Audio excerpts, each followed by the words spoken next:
యెహోవాను గూర్చి కీర్తన పాడుడి.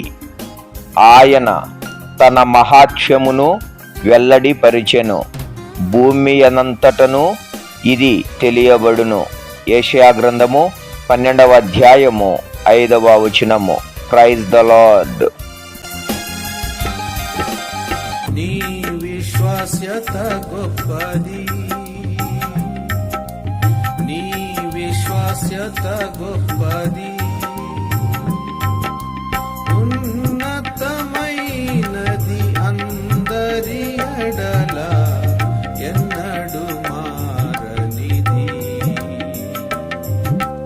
ఉన్నతమైనది అందరి ఎడల ఎన్నడు మారనిది. యెహోవా నీవే ధన్యుడవు, యెహోవా నీవే ధన్యుడవు. నీ నీతి స్థిరమైనది, నీ నీతి స్థిరమైనది. పరిశీలించెదవు ఎల్ల ప్రజలను